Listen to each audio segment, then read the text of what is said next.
Bien, sigamos presentando la materia Historia de la Economía Mundial en este segundo video.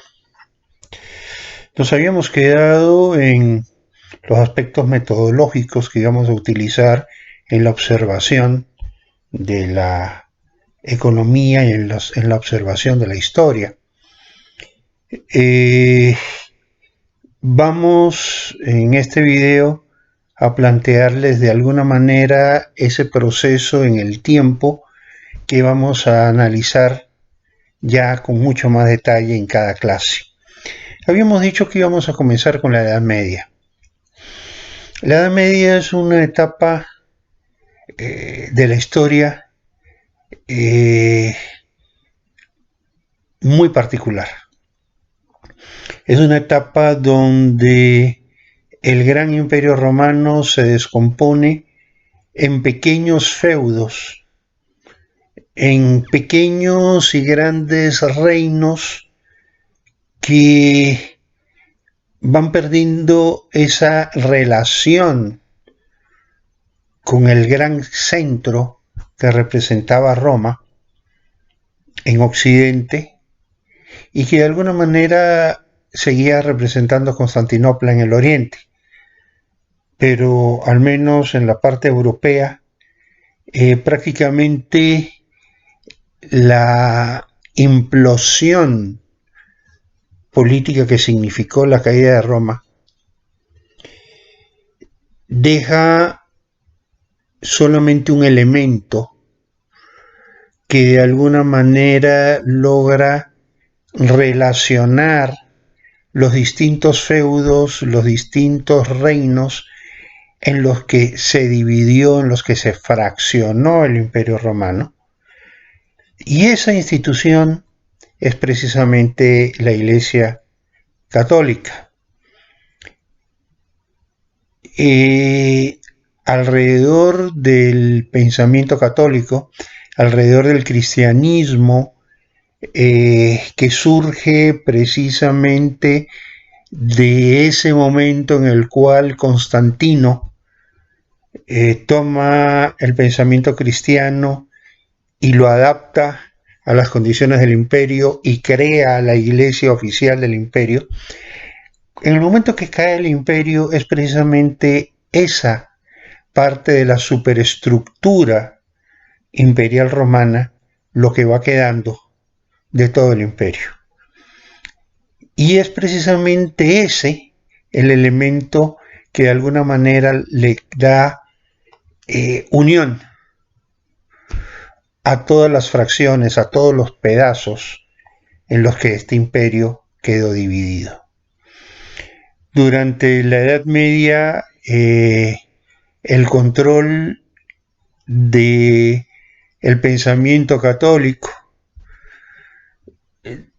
la supremacía de pensadores como Santo Tomás de Aquino dentro de la economía, dentro de la política, van determinando también las relaciones entre los señores, los príncipes, que se levantan de estos pedazos del imperio y sus súbditos, sus servidores. Ya el comercio no es esa actividad que movía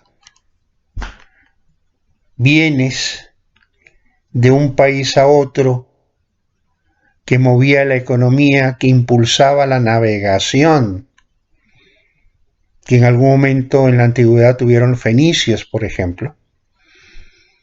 No, ya las economías empiezan a mirar para adentro. Las economías se van convirtiendo en autárquicas, es decir, comienzan a revertirse hacia adentro y comienzan a vivir de sí mismas y no de la relación con otras economías.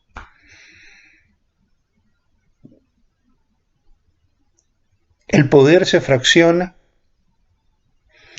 pero como les dije hace un momento, hay siempre un hilo conductor que de alguna manera los une a todos, y es precisamente la ideología religiosa.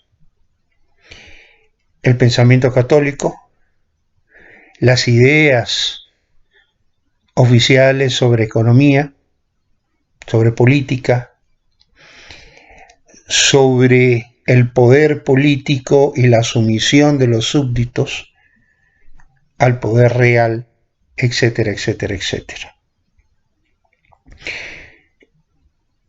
Alrededor de esta descomposición política que se da del imperio, comienza a surgir el germen de los nuevos estados que ya en la modernidad, luego del siglo XVI o a partir del siglo XVI, comenzarán precisamente a surgir, comenzarán precisamente a levantarse. Y a destacarse en Europa. Y conforme se levantan y se destacan, también entran en conflicto entre ellos.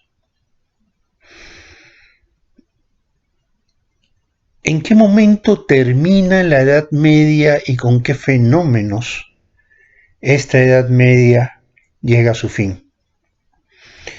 Bueno, hay distintos momentos que marca la historia. El uno es la caída de Constantinopla en manos de los turcos. La caída de Constantinopla, que significó la caída del Imperio Romano de Oriente. Pero hay otros hechos fundamentales que marcan también la diferencia. La una es el descubrimiento de América o la incorporación de América a la vieja Europa a través del proceso de conquista. Y 50 años después van ocurriendo dos hechos fundamentales.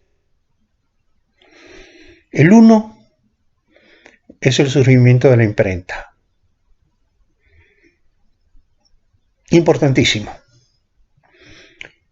Hasta ese momento, saber leer y escribir no era una gran ventaja para nadie, porque finalmente las comunicaciones escritas solamente eran llevadas por monjes que custodiaban libros que eran hechos a mano por ellos mismos, ¿no es cierto?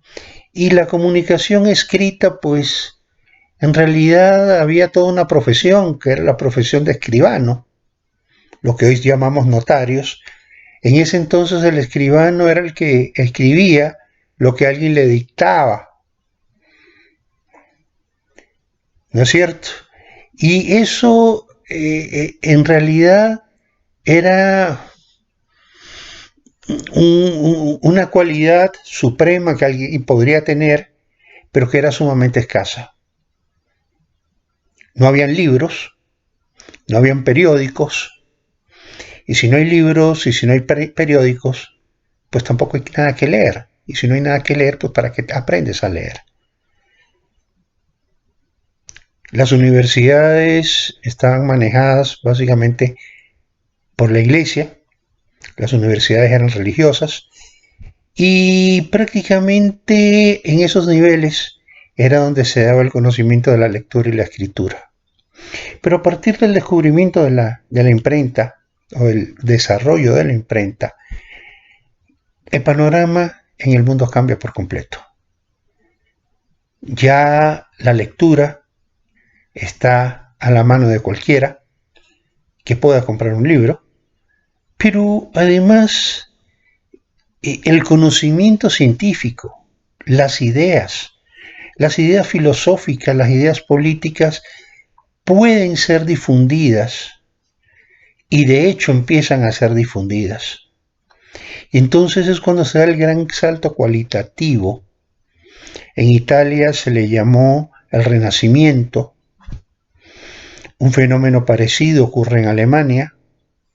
En Flandes ocurre otro.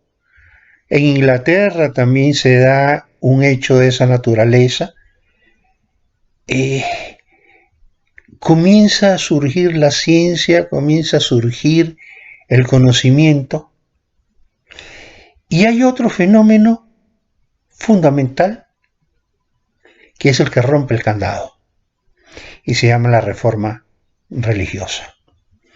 En Alemania, un monje agustino llamado Martín Lutero se rebela originalmente contra una práctica que tenía el obispado en su región de vender indulgencias, vender el perdón de los pecados pasados, presentes y futuro a través de dinero, inclusive indulgencias hacia personas ya muertas.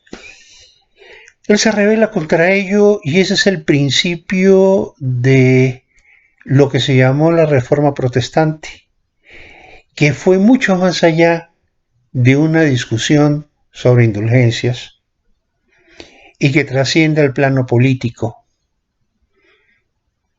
¿Qué tan importante es el rey? ¿Qué tan importante es el príncipe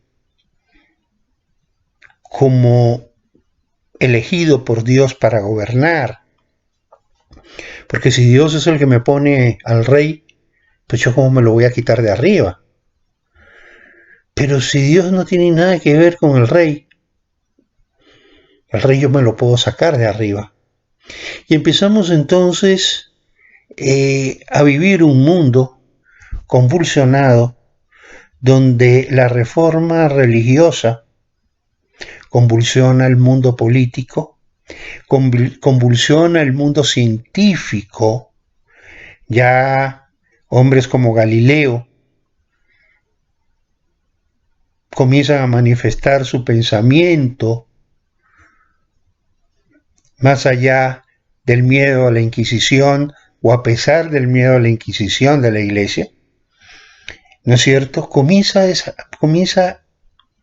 a desarrollarse el conocimiento científico, comienza a desarrollarse el conocimiento filosófico y lo más importante, comienzan a surgir ideas políticas distintas a aquellas que prevalecían en la Edad Media, aquellas que decía que Dios elegía a los gobernantes en la tierra y que los gobernantes, al tener un lazo directo de comunicación con Dios, pues todo lo que ellos hacían estaba bien hecho, no importa lo mal que se viera.